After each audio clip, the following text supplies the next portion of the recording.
If you've just started playing 7 Days to Die, or you've just come back and you don't know where to start in the new version of the game, you've made an excellent choice starting here. We're going to be covering some of the most basic tips for new players that some of us more experienced players might take for granted, with a whole host of tips and tricks you'll need to know in the first week to optimize your playthrough. That out of the way, let's jump into the first one. The first tip is one I say a lot, but it needs to be said until I stop seeing Reddit posts where people on the day 14 horde have still not done this. Finish the tutorial. You get 4 free skill points just for doing it, and it also tells you the exact location of a trader, which is a very useful thing you're going to want to be near most of the playthrough. Those 4 skill points can do a lot for you at the start of the game, and I mean, it basically makes you level 5 instantly, so don't skip it. Do it every single time, every single playthrough. We'll cover spending those points properly in the next tip. So before you spend those 4 skill points, you will want to first select your attribute you're going to specialize in. There are 5 attributes in 7 Days to Die, and each of them requires a little bit of skill points to invest in order to access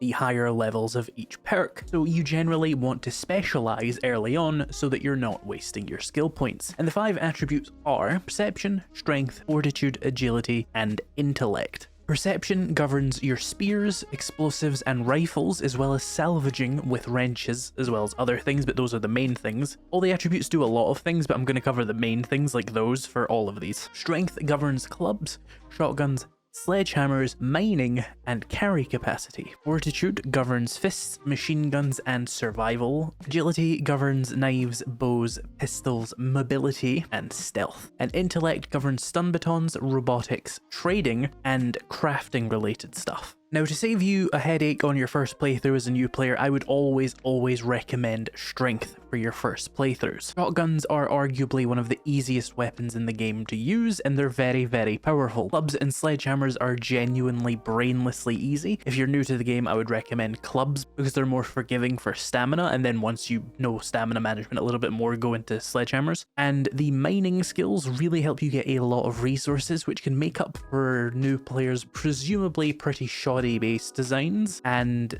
can help you get a lot more ammo easily, which will make up for a lot of shortcomings you may have as a player. For your first playthrough, strength really can't steer you wrong, so go for whatever you want and sounds fun, but if you can't make it through the first week on your own, just go strength. It'll carry you through. So for your first 4 skill points, you want to avoid wasting them on silly utility shit like pack mule or mining, or any of the nonsense in Fortitude's lower levels. You need damage, melee damage presumably. You have a few options for this, but what I almost always do personally is put 2 points into the main attribute I'm leveling, let's say strength in this case, and that will give me 20% extra headshot damage, and you should always be aiming for headshots. And it'll give you a 10% extra chance to dismember, and remember, if you dismember a head, it kills the zombie. Another reason to be aiming for the head. Then I would put my 2 leftover skill points into the clubs perk, which is called Pummel Pete, and this would give me 20% more damage with clubs and reduce the amount of stamina I use to swing clubs. So right out the gate, you can get 40% more damage, which is big, and a stamina reduction. This will mean you can kill a lot more zombies for your full stamina bar, and means you will die a lot less. That is much more likely to really help you survive than something like Iron Gut or Pack Mule. By all means, experiment once you've got your main weapon upgraded to a point where you can really fight the zombies quite comfortably. That's where all the goofy perks like Siphon Strikes and Daring Adventurer come in. But at the end of the day, again, it's your game. Do what you want. If you can't make it through the first week without dying on fucking Adventurer difficulty, use the strength build and put your 4 points into damage. 99% of the time, it works every time. Now, this next tip is still related to the tutorial actually. You'll be told to make a primitive outfit, and you'll do that because the tutorial tells you to, and that's fairly obvious, but some people still don't seem to be making the full outfit. Why? It takes almost nothing to craft, and if you make the whole thing, you get almost 30% damage resistance. That is a substantial increase to your survivability for something you can make in the first 30 seconds of the game, so make sure that you add that into your tutorial routine, so to speak. Now, I just said something that is the next tip, and that is damage resistance. Let's talk about armor rating. Armor rating is quite simple initially. Each point of armor rating is 1% of damage resistance, so if you have 1 armor rating, you'll reduce the damage you take by 1%. Generally, if you wear the best heavy armor, you can get up to almost 85% damage resistance, which is pretty damn high. If you could hypothetically get it higher, perhaps if you use armor from a mod, for example, it would be hard capped at 90. But on top of armor rating, you will see a mechanic called crit resistance. And a critical hit in 7 Days to Die is what's happening when you take an injury, like concussions, infections, abrasions, breaks, all that kind of thing. Now, if you have a really high armor rating, like 85%, you might think you're near invincible, but you aren't. You're far from it. Without critical resistance, the zombies hitting you will inflict injuries that ignore your armor, and most of the critical hits will also reduce your maximum health. So even with maxed out armor, you can't completely shrug off all hits. What if you have really high crit resist? No. You see, when you take hits, your crit resist actually goes down and then regenerates back slowly to its maximum value.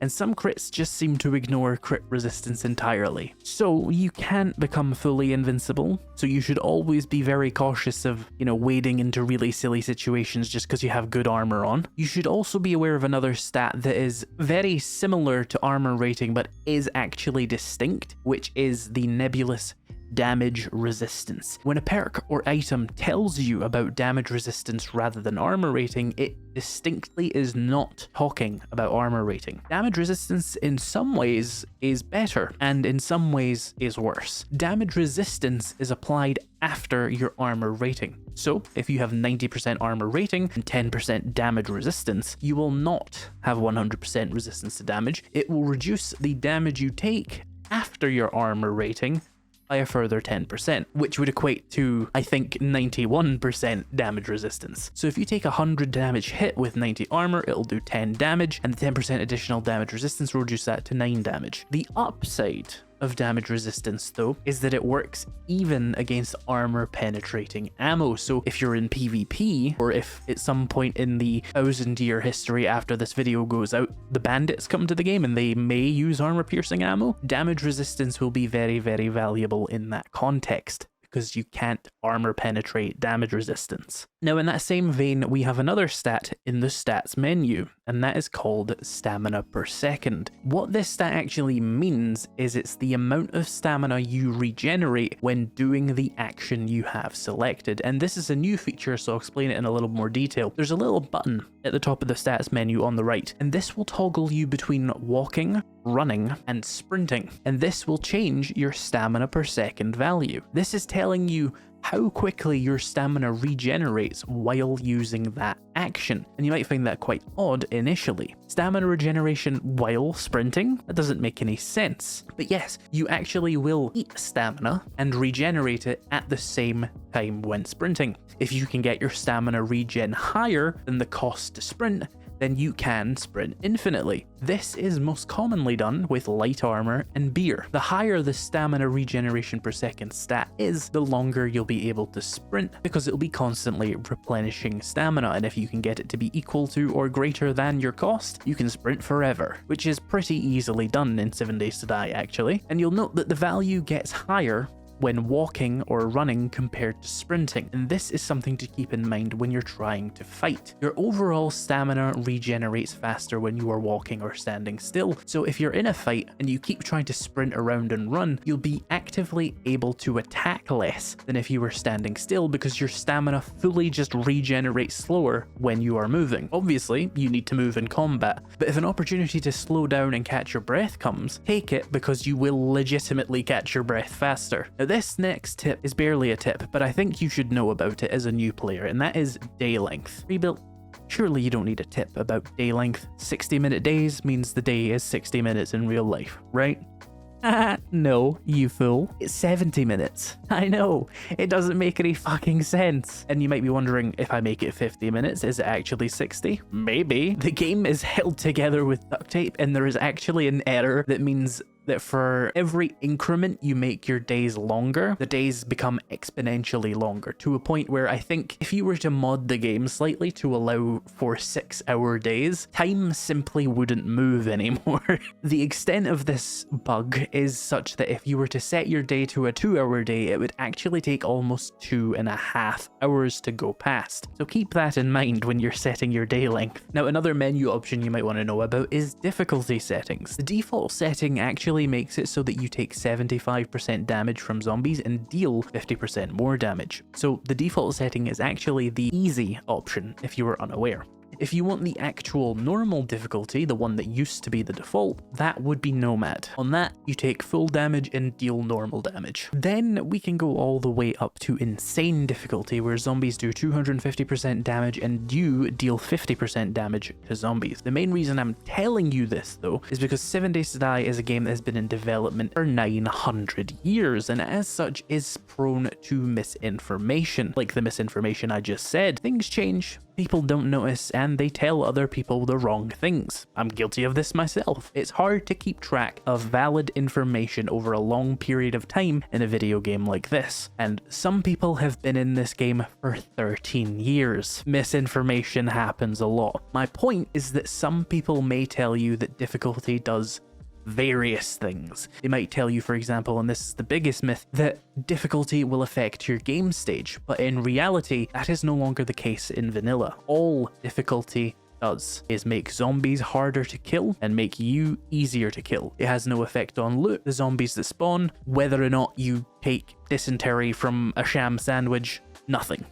Just damage dealt and damage taken. Now, I did mention something else there, which was Gamestage. What the fuck is Gamestage? Well, if you go to your leaderboard screen here, you'll see that you have your level and your Gamestage, and you'll see your 497 deaths, which caused you to open this video. Gamestage goes up when your level goes up, and the day counter goes up, and it goes up when you enter harder biomes, and does go back down when you leave those biomes, to be clear. And the game stage actually goes down a little bit when you die. But what does it do? Well, essentially, all it does is affect the spawns of zombies, and pretty much nothing else anymore. Again, misinformation thing, it doesn't affect loot or anything anymore, just to be clear. Higher game stages make zombies harder in POIs, wandering hordes, and blood moon hordes. If you're in a party, you'll have a combined game stage, which will be quite high, so keep that in mind. POIs will be harder, hordes will be more dangerous in multiplayer. If you're finding these tips useful, why not consider hitting that like button and maybe subscribing for more tips videos? I plan on doing one every week for the foreseeable future. A similar but distinct mechanic is Lootstage. Lootstage can be seen from your stats menu. It goes up when you level up, enter higher level POIs, enter harder biomes, when you wear loot stage boosting clothing, eat loot stage boosting consumables, or you take the lucky looter perk, which you should never do because it costs 10 skill points and it's a pile of dog ass. But what loot stage does is govern the quality of loot you find in containers. And loot can be sorted into 4 tiers: 0, 1, 2, and 3. Tier 0 is what you are at the start of the game. You will find primitive equipment like pipe weapons, wooden clubs, things like that. Tier 1 starts to appear rarely at loot stage 39, and its commonality peaks, is that a word? At 125. That is to say, it's most common at 125. Tier 2 starts to appear at loot stage 80 and peaks at 164. Tier 3 starts to appear at loot stage 118 and peaks at 205. Anything beyond 205 is more or less pointless in terms of finding better gear. So if you find yourself going to the wasteland because you want to have 400 loot stage, you'd probably be fine in a easier to survive in biome because your loot will be the same beyond 205. Your goal should pretty much be to hit 205 as soon as possible,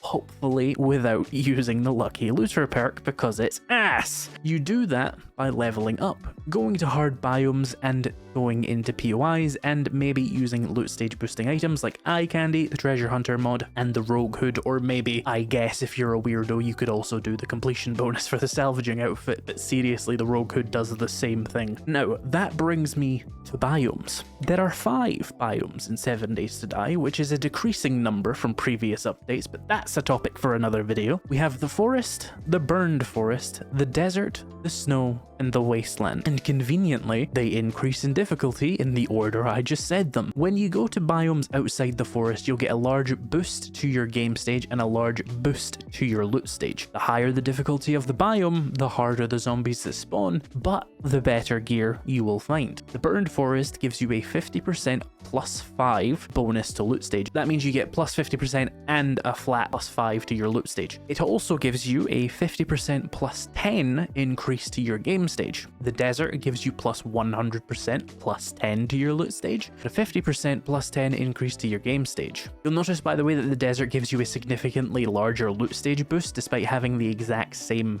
Gamestage boost is the Burned Forest. That is because the Burned Forest was temporarily removed because they thought they were too good for it, and it had to be shoehorned back into the progression. The Snow Biome gives you 150% at plus 15 Lootstage, and a 100% plus 20 increase to Gamestage. The Wasteland gives plus 200% plus 20 Lootstage with a boost of 150% plus 30 Gamestage. I've written a little forum post of all these things, of all the Lootstage stuff I said in this video on my Discord in my 7 Days to Die info channel. Linked in the description, of course. If you want even more tips and tricks, check out the video appearing on screen right now. If this was useful, that one will be very useful for you as well. Thank you so much for watching, and I'll see you in the next video.